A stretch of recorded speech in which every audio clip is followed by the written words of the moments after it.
First of all, it's so cool to see so many familiar faces. Thank you all for coming. And let's talk about accessible mobile apps. Quickly about me. If my name is Csaba Szugyiczki, but most of you call me Szugyi. I'm the lead mobile engineer at Supercharge.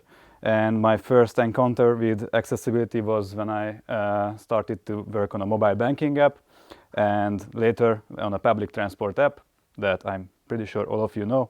And right now it's because the European Accessibility Act has been in effect since this June. And we asked Károly Szántai, who is one of Hungary's leading accessibility expert, to refresh our knowledge about accessibility and what should we do to be compliant with this. And actually my very first meetup talk was at Android Budapest in 2019, and it was about accessibility. This was a really introductory talk about accessibility.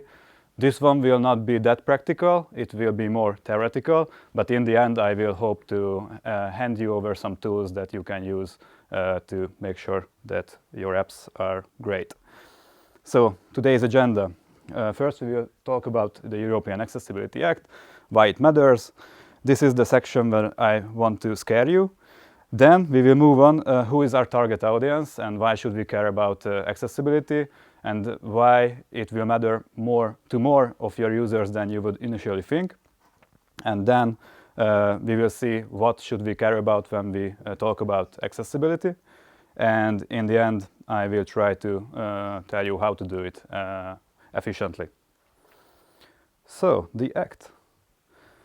It has a really lovely name. I will not pronounce it, but it's in effect since June. And basically this is an EU directive requiring digital accessibility in the member states.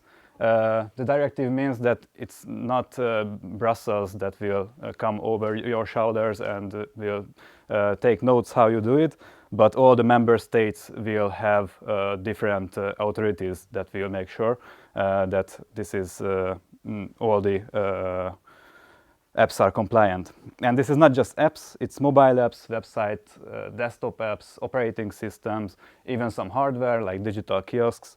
We will look into detail soon. And this is almost exactly the same as the Web Content Accessibility Guidelines 2.1 AA level. So that means that we are in luck, because if we care about WCAG, then we are compliant. So this is really good news.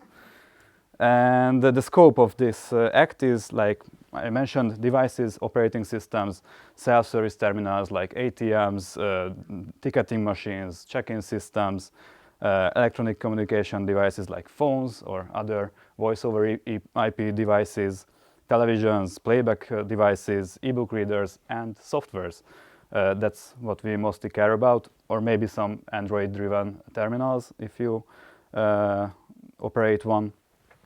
And the scope for software, so not every software has to be compliant with this, but the ones that is operating in the electronic communication services, this is basically phones, video calls, email clients, or audiovisual media services, that's basically streaming and other TV services, travel services like booking systems and real-time travel information, or consumer banking like online banks and mobile apps, and e-commerce services. And it's almost for everyone except for micro enterprises, and micro is really micro, like less than 10 employees and less than 2 million euros in revenue.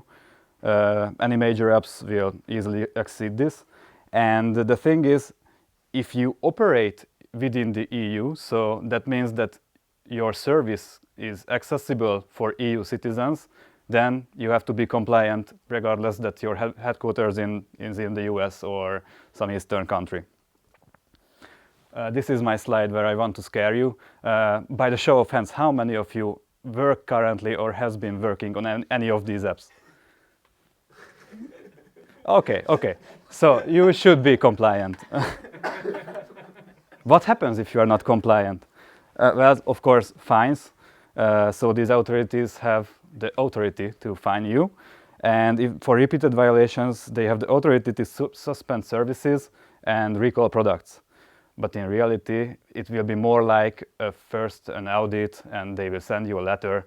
Okay, by this audit we found out that your website or mobile app is not compliant with these accessibility regulations, and you will have the opportunity to reply and say, okay, this is why we are not compliant, or you will say, okay, by this time we already fixed this, or it's in the pipeline. So it will be more like an ongoing conversation, and if you really don't care about it, then the fines and the suspending will come. But the authorities will be interested in making apps compliant and not shutting them down. So it should be more like a conversation, or if you ever had like a security audit, it will be much more like that. So, who are we doing this for? And there's this WHO statistics that like 15% of the world's population has some form of disability, physical or mental.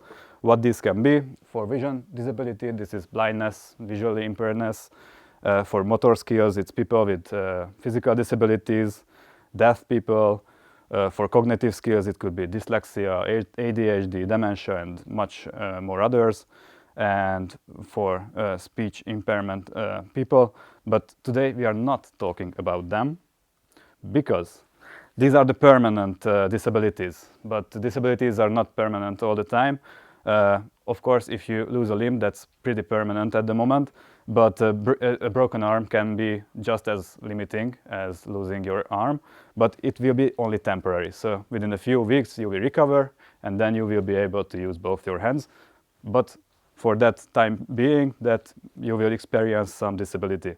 And it can be also situational. So for example, you are holding a baby, you can only use one of your hands. And this is not only for physical disabilities. Situational disabilities are all over us. So for vision, for example, you forget your glasses, or you break them, or there's bright sunlight, or the opposite, there's rainy weather, there's a broken display, you will not have that clear vision of your app. For motor skills, broken arm, holding a child, holding on a tram or a bus, you only have one hand, you are wearing gloves, you will not have that dexterity that you would have without gloves. Or you are cooking, so you cannot even, or you don't want to touch your screen with eggs on your hand or stuff like that. For cognitive skills, that really good story about this: intoxication. So imagine that you have a taxi service, and like much of your revenue coming from intoxicated people in the night trying to order a taxi. It's really important for you to optimize your main user flow, so even intoxicated people can call a taxi like after the 5th beer or the 6th or the 15th. So yeah, so if it's easy to understand your app, even intoxicated people can use it. Or just being really tired, you don't want a huge mental load when you are tired. Hearing and speech. In a noisy environment, you might not be able to hear what's going on, so maybe captions would help you, or you cannot use your speaker for any reason, like you are in the cinema. And the same for speech. If something is only accessible via speech, then it's handy to have a keyboard. Another statistic is 45% of iOS and 61% of Android users are using some kind of accessibility setting. This is done by a Dutch organization, and they decided that dark mode is some form of accessibility setting. I'm not sure about that, but even then, 1/3 of their users are adjusting the text size. That will be really interesting in the next presentation from Claudia. And so, by this, instead of asking who would it help if you have these accessibility measurements, you should ask who wouldn't it help, because situational disabilities are there even for your regular or all of your users. So, what should we care about when we talk about accessibility? As I already mentioned, the WCAG, Web Content Accessibility Guidelines, are our friends. So it was originally designed for websites, but intentionally they moved away from website jargon, so it now can be easily adaptable to any digital product. The current version is VCAG2.2, which consists of 4 principles, 13 guidelines, and 86 criteria. But usually organizations strive to meet the AA level, and that's also what the European Accessibility Act aims for. That's only 55 criteria. So it could be visualized like this. So the 4 principles are really simple. Your app should be perceivable by the user, operable by any user, understandable by any user, intoxicated or not, and robust. Robustness is really interesting. It basically just means that it should work on all kinds of devices. Just make it work. So let's go through the 55 criteria. No, we don't have time for that, unfortunately, but let's see the top 9. And the top one of the top ones is the name, the role, and the value of each element on your screen should be available for assistive technologies. What this means basically, if something is tappable and it will do an action, you should mark it as a button. And if you are using a button in Compose, that will be marked a button for you. But if you are using, for example, a text and it's clickable will mark it as a button. But you can imagine, you can have a gesture handler and it will activate something when you tap on it, then you should mark it as a button. So if you really work against the streams, then you can have a situation where you basically have a button, but you don't have the role assigned to it. It's the same for for checkboxes, carousels, drop-down lists. You should always try to handle these situations either with a built-in material component, or if you are creating your own, then make sure that you check it and the role is always there. And what's important, also the value. So what can have a value? Usually it's like stated stuff like checkboxes, tabs, and value pickers like sliders. You should always announce the current value. Otherwise, your users that are using TalkBack or any assistive technology might not know the current value. And if they have to change just to check what's the current value, that's not really a good experience. Also with the button, if they don't know what kind of button it is, then it's not really good experience. And you should never add these manually to content description. There are other ways, like setting the proper role, because the order can be changed. Now it says that name, role, and value, but within TalkBack you can actually change it, and sometimes users change it to first announce the value, then the role, then the name, or the value, the name, the role, so every permutation that you can imagine. The next one is info and relationship. So information that belongs together should be grouped together. In this example, this is like for an article, there's the name of who wrote it, when, and how long the read is. It might make sense for your users to just announce this together, so they don't have to just skip through all this and just to know who wrote this article. Another use case is labels and the input components should be grouped together. So when the user navigates on them, then it shouldn't read label and then skip to the next element and then input field, then a different label, then input field. It can be confusing. And it's more for web. Tables should navigate by column and by row, and you should be able to change between them. Otherwise, how would the user know where they are heading in the table? And if you want to group something together, you can use the merge descendants true flag on the semantics modifier. Focus order, sometimes people refer to it as tab order. Of course, if you have an external keyboard, that will be the tab that you will use. But otherwise, other assistive technologies have like swiping, back and forth to jump between elements.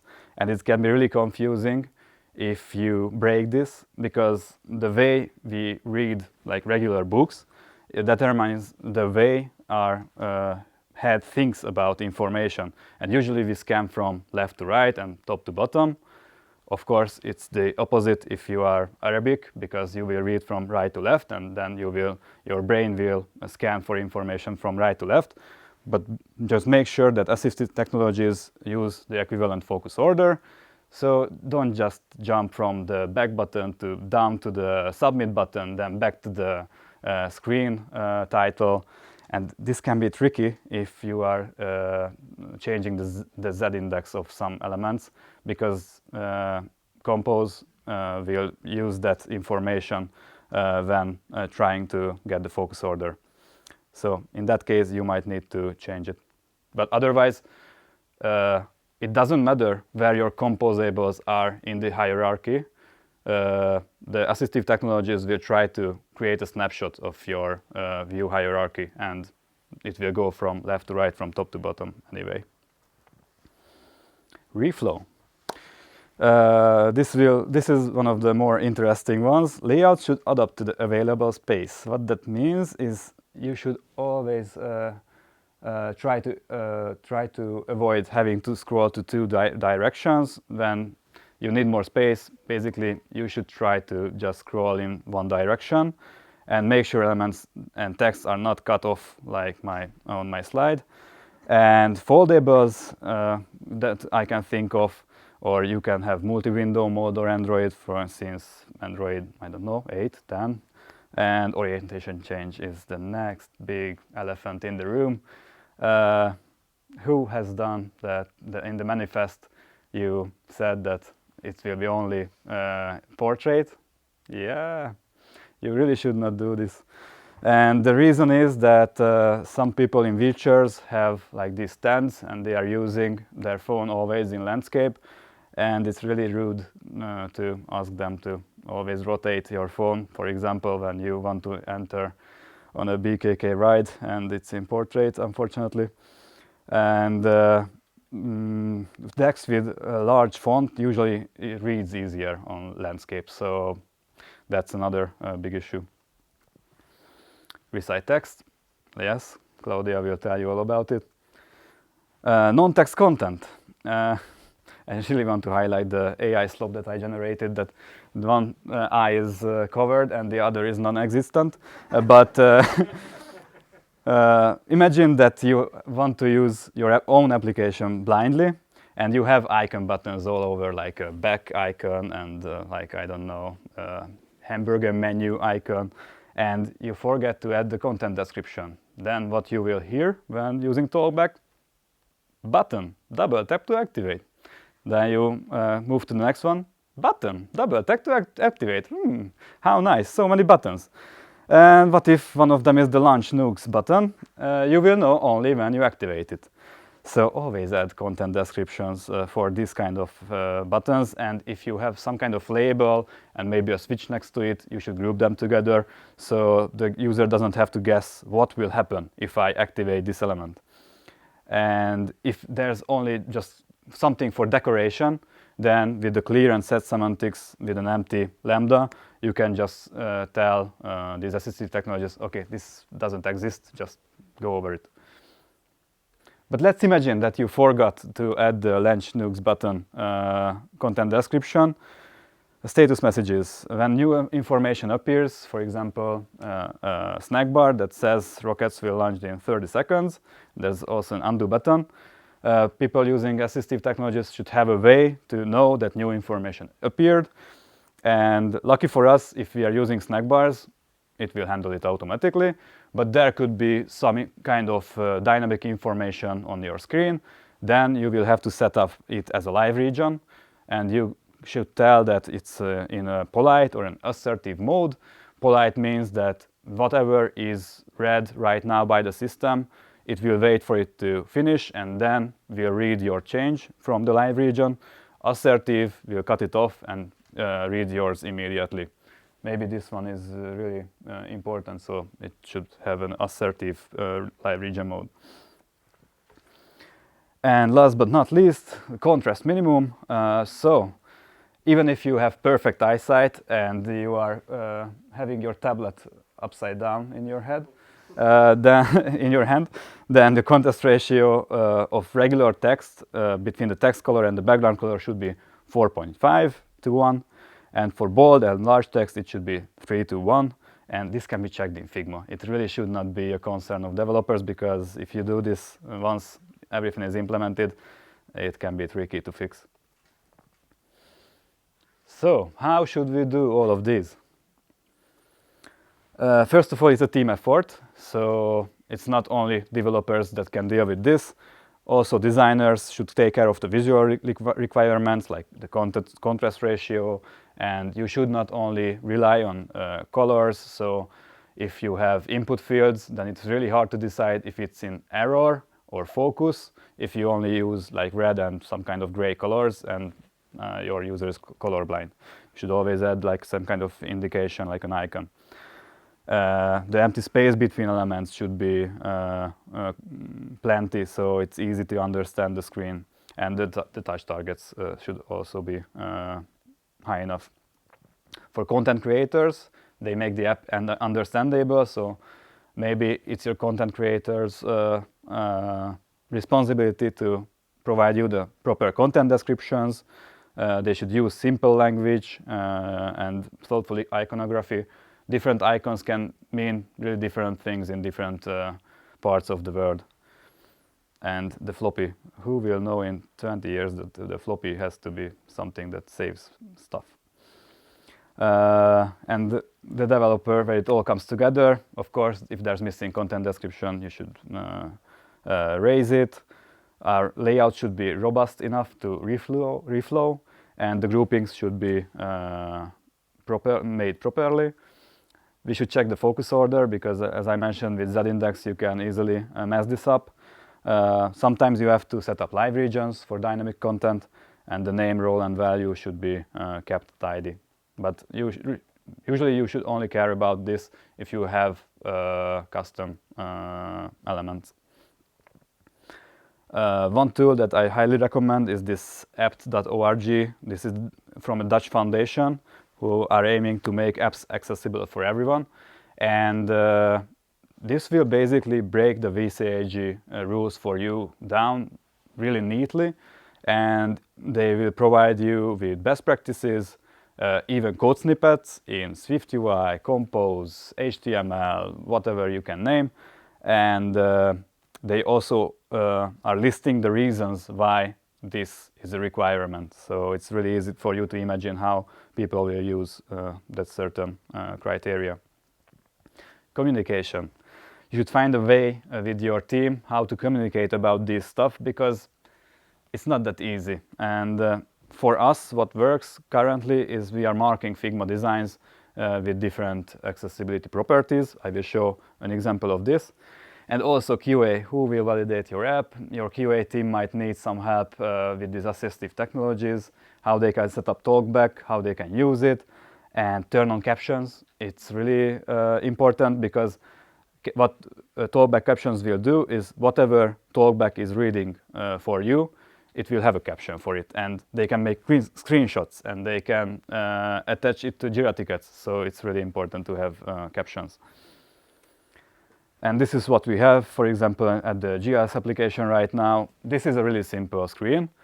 It basically just tells us that, okay, the bold text should be a heading, so it can be navigated on headings easily, and the illustration just should be skipped. But it can get pretty complicated pretty easily. And it will help to communicate between the two teams, and what are the requirements, and how the QA should check this screen. There's also this handy dandy little app, Accessibility Scanner. Basically this gives you just an overlay, and if you click on this check mark, then it will check your current screen. It will basically make a screenshot for you, and it will scan your accessibility nodes, and it will scan for contrast ratio issues, tap error issues, missing content description. And if it finds anything, then it will have a suggestion list for you, and then you can go over and see what the issue is, and then you can start fixing them. And once you fix all of them, then you will see this blue screen of happiness, maybe. And then this Android Ally plugin, it's a really neat plugin. It will allow you to install a talkback fork that's created to you will be able to just click on these icons, and you don't have to remember all the swipe gestures that TalkBack will force on you. So it's really easy to turn TalkBack on and off, and just to jump between elements and open menus. But it has also all kinds of cool stuff, like you can play with other accessibility settings. You can scale the font. You have all kinds of, like from the developer menu, you can turn on and off certain options. It even has a checklist that you can go through on your application, and you can mark that, okay, I checked these and these. Multi-preview templates.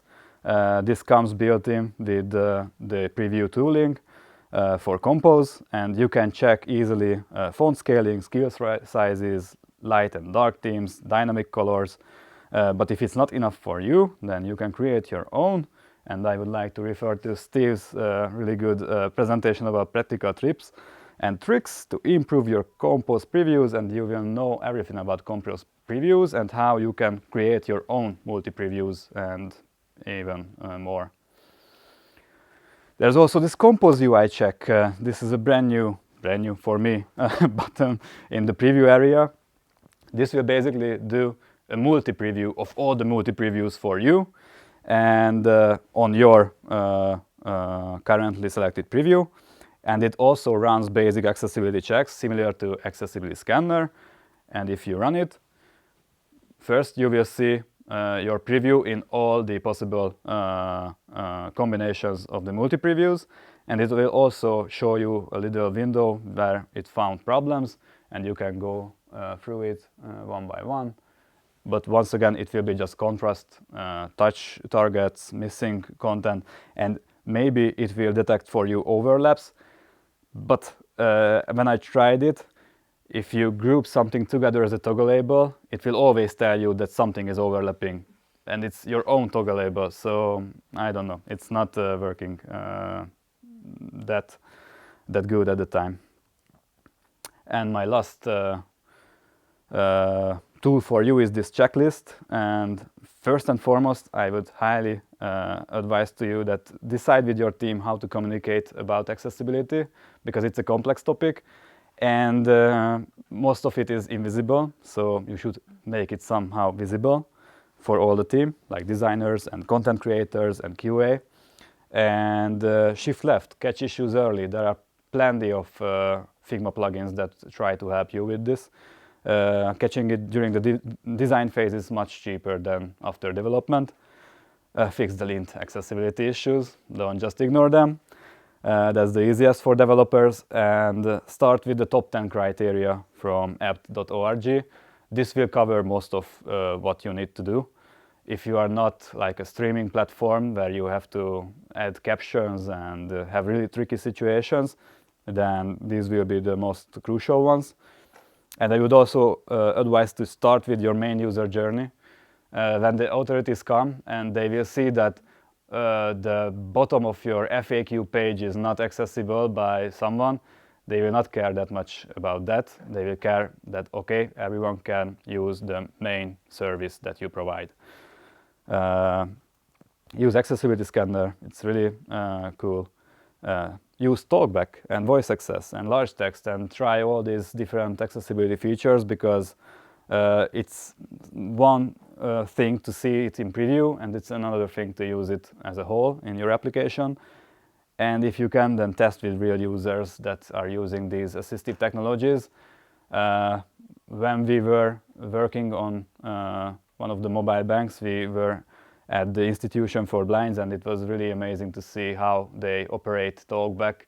Like the speech speed is like 300%, and they are just scanning with their fingers, and now they know the whole map of the screen, and then so it's really crazy and amazing. And if you see it, then you know that, okay, this is the impact I make.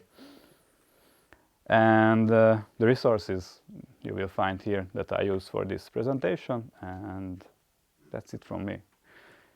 Thanks.